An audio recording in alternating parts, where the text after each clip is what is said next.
Welcome to the Silverthorne Pulse. I'm Kim Jardam with the town of Silverthorne, and I'm here with Town Manager Ryan Highland. We are here to speak today about the August 10th, 2022 council meeting and some town updates as well. And I'd like to remind you that there are many opportunities to stay connected to the town of Silverthorne.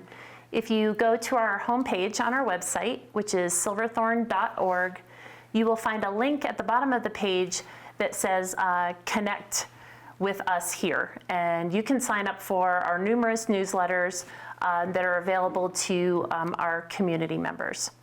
So we'd also like to remind you that council meetings occur on the second and fourth Wednesdays of every month throughout the year, with the exception of November and December, where we just have one council meeting in each of those months. And you can always join us there as well. There's also opportunities for public comment at those meetings, as well as you can find an email address on our website to submit public comments as well, called publiccomment@silverthorne.org. So today we're going to talk about the work session first, which occurs before our council meetings at 4 p.m. on Wednesdays. And one of the items that was discussed in the August 10th meeting was short-term rentals, which is quite a hot topic in all of Summit County. So Ryan, can you tell us a little bit about what you talked about in terms of short-term rentals at the August 10th meeting? Yeah, you bet. We've had a number of conversations, and like you said, it's a hot topic in Summit County and every county in the state seemingly and beyond. But a couple meetings ago did have a conversation with council, and I think where we're headed is in a few weeks we will be engaging with the community in that conversation related to the council's proposal of a potential starting point for determining where and how many short-term rentals are appropriate for the community in Silverthorne. And so at the work session, we continued some prior conversations and looked at a survey that we'd like to send out, and so got some feedback from council on how we might tweak that a little bit, and we'll revisit that in 2 weeks. And at that work session, I think that will be kind of the launching off point for the community conversation. So, you know, probably the easiest way to summarize, I think, where we launch that conversation in the community is there's a map that identifies areas where we're proposing 10% of the housing stock, up to 10%. Could be short-term rentals, and then another spot on that map where when you're looking at the downtown and the riverfront area where we're seeing a lot of condo development, up to 50%. So that is a starting point for the conversation with the community. Council felt like that was an appropriate set of numbers to start getting feedback on and moving forward. So yeah, in a few weeks, we'll be out engaging the public in that conversation and see what Silverthorne thinks feels right for short-term rental numbers and exactly where.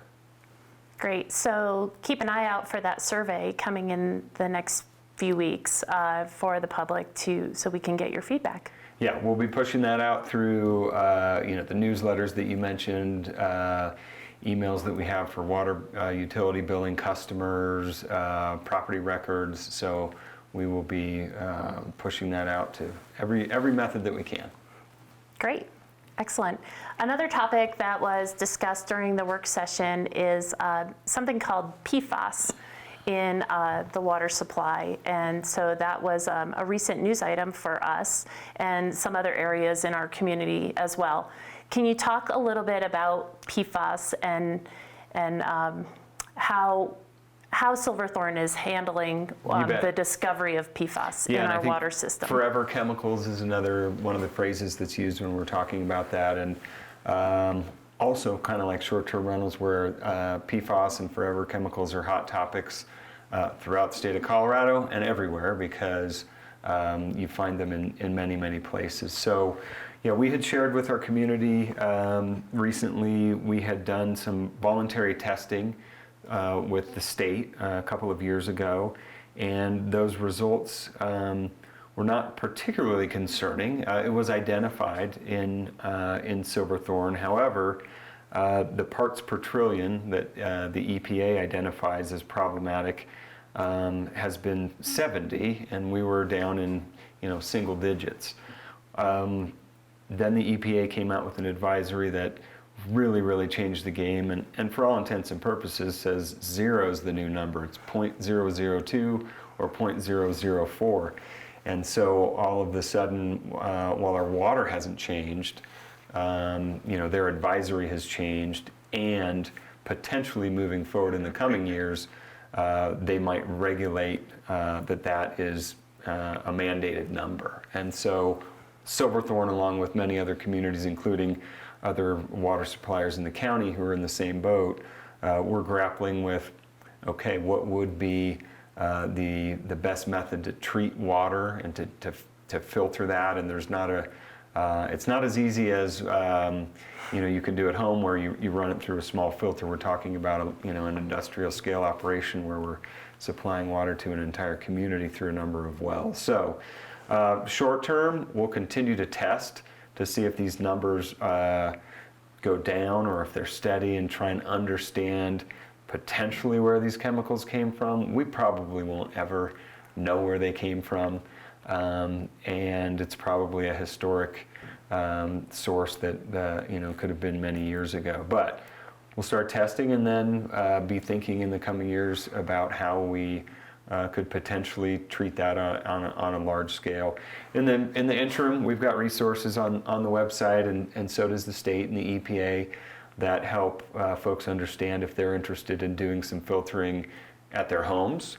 There are kind of the pictures that you can use. There are under sink, different methodologies that folks can use if they're interested in doing that at the residential level. So stay tuned. We'll continue to report out to our community what those numbers look like and how we might be able to address that.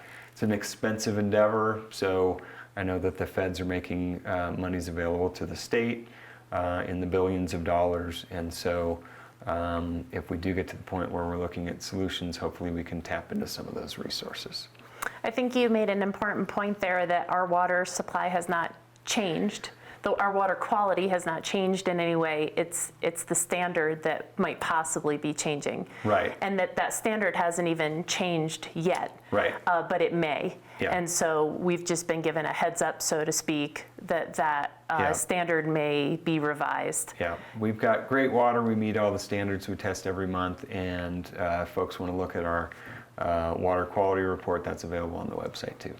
And not to diminish this in any way, but there was a good analogy that was given that helps people understand a little bit better about, these numbers that you see, to many of us, don't mean a whole lot. Right, when you start talking parts per trillion. Right, but you had a great analogy that was related to train cars that really helped people understand, how much of this PFAS is within this larger water supply. Yeah, you're talking about a drop of dish soap size in a train of hundreds of cars, essentially. And so I think that was a Denver water operator that provided that analogy. But yeah, parts per trillion, you're talking tiny amounts. But the EPA looking at studies saying over time, maybe similar to sun exposure. If you go out and have some sun exposure during the day, not a huge deal. When you talk over a lifetime, it can become problematic. So, I think we're anticipating that would likely become a regulatory standard, and so we have some time now to figure out how we're gonna filter. Great. So as we move on to our regular meeting agenda items, which occurs after our work sessions at 6 p.m. on Wednesdays, we had 2 land use items at the August 10th meeting that were addressed. One was the approval of a minor subdivision of the Blue River Flats Phase 2, which is, just to give people some context, that's adjacent to the Alpine Earth Garden Center on the Blue River Parkway. And it is 30 additional units, in addition to the Phase 1 that's already there. So that was approved on Yeah, August 10th. That went through the Planning Commission the week prior, and as you had mentioned, Blue River Flats Phase 2. So one of the first, I think, condo developments along that riverfront area was Blue River Flats, and as folks will see, the very similar style, kind of an extension of that. So I think when this phase is done, it really will look like one development. So that was a final site plan, and so that means that the developer has in hand what he needs to start pursuing a building permit. And so I think our community could expect to see work going on in that site before the end of the year, and then continuing next summer, probably vertical coming out of the ground. So that's Great. Blue River Flats. And then we had an action item, which was the preliminary site plan for the Element Hotel, which will be located adjacent to the Hampton Inn in Silverthorne. And it's my understanding that that's something we've seen before. Yeah. And so we're seeing it again. It's coming across the We've desk seen a of few council. different iterations. We had seen this a number of years ago when it was, I believe, a different owner, and then we had seen it with the current owner, but then COVID interrupted a lot of our lives and development. So back to a preliminary site plan, 147-room hotel, like you said, adjacent to the Hampton Inn, and preliminary site plan was approved. I know that there was some reporting on the Planning Commission meeting, and folks have seen some of the renderings in the Summit Daily. So preliminary site plan means the preliminary layout moves forward, but they do need to return again to the Planning Commission and the council for final site plan. So council had some requests on different tweaks on architecture and some of the facades, and so some more work there, but was approved at the preliminary level. So potentially, if they can navigate through final site plan approval down the road, 147 additional rooms in Silverthorne. Great. So that takes care of covering our August 10th meeting, but we wanted to talk a little bit about a few town updates that we thought you might want to hear about. Clearly, there's a lot happening in Silverthorne these days, and one of the items that was occurring this summer was the Adams Avenue project, where I'm sure a lot of folks noticed that there was a lot of closures and navigating around Adams Avenue. So it's my understanding that wasn't purely a paving project. So what can you tell us about what was going on Adams Avenue? Yeah, we had some infrastructure underneath that pavement that we were upgrading, and then really a transformation of that whole particular stretch of road, coming into the modern age where you actually have curb, gutter, sidewalk, street lights, and a downtown streetscape, and on-street parking, some parallel parking there. So really appreciate everyone's patience this summer. Overall, it went pretty smooth, but I know it is, it is an impact, particularly to local businesses. So thank you to Eclectic, thank you to Mountain Dirty, thank you to Angry James, everybody in that area. It's a great product here now with that downtown streetscape, but it's messy getting there. So I want to thank everybody and our whole community who traveled through there for being patient while we got that together. Yes, it's great that project is done. So also exciting is the new child care center that is going in at the Smith, adjacent to the Smith Ranch neighborhood. It's called the Wildflower Forest Preschool, and it will help an issue that we've had here in the community with the lack of childcare. It will certainly contribute quite a bit and help a lot of families in our community once the construction is complete. We recently had a groundbreaking for that child care center, and work is happening on the site right now. So if you've seen activity in that Smith Ranch neighborhood and wondered if it was, what was going on there, it is the new child care center. It's my understanding, is it 60 children that will be attending that preschool? And so that's fantastic for our community with the childcare needs that we see around here. Yeah, great new addition. Like you said, had a groundbreaking. If folks are going by that site, you can see some of the curb, and you can kind of get a sense of where you would actually drop your kid off, and so the site's coming together. A lot of work still to do. We're still, nothing's gone vertical yet, but really exciting partnership between the town of Silverthorne and Summit County to pull that project together, and very excited to be at the stage we're at. It'll be even more exciting when we're cutting a ribbon and we've got kids in there, but it's just a matter of construction at this point. And I must mention a fantastic location adjacent to our workforce housing neighborhood. Yeah. So for folks that have children who are attending there, to be able to just walk over or sled over in the winter or whatever it may be, it's just fantastic. I could just see the parents pulling the little kids in their sleds over there. Great views. Yeah, it's really right in the middle of a lot of workforce housing. So excited about that. So we also are excited about the opening for the Syndicate Brewing Company, which will be occurring here in the next few weeks. And that new business in Silverthorne will be located adjacent to Tuesday Morning over in the Summit Place Shopping Center.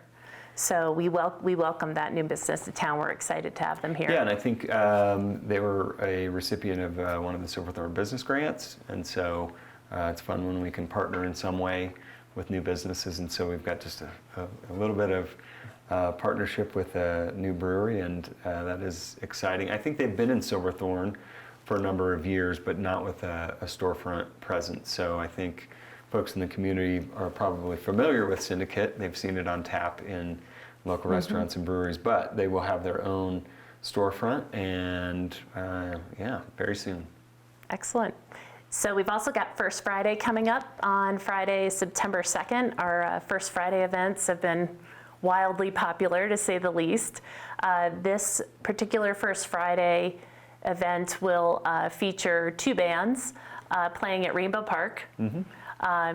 The first band is Andy and the San Luis. Yep, they'll be the opener, and then Ozamotley is the headliner. Pretty big name for many decades, Grammy winners, and so we're excited about that.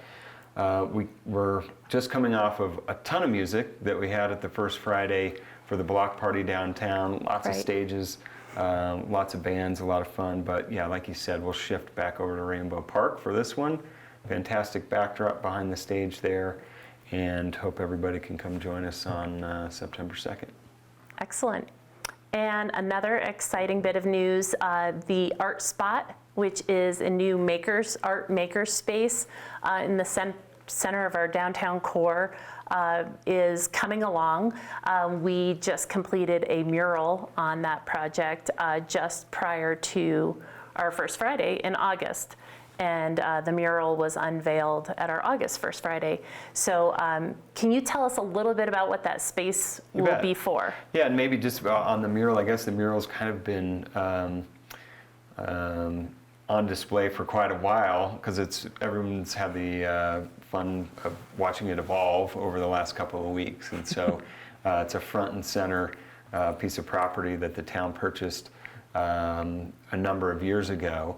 And yeah, the intention is we're in the process of converting that space into a makerspace. And so, you've got the old bays where the fire trucks were, which will have a number of different opportunities in there, and ceramics and things like that. And so, I know everybody's itching to get in and use the space, but we're kind of ripping things out and upgrading some of the infrastructure in the building, but the mural was really the signal of, all right, if you've seen the mural, it really identifies some of the things that will be going on in there. You see different artistic elements, and crocheting and painting and pottery wheel, and it represents a lot of that, in addition to some of the kind of tech side of makerspace that you might have. So no dates yet.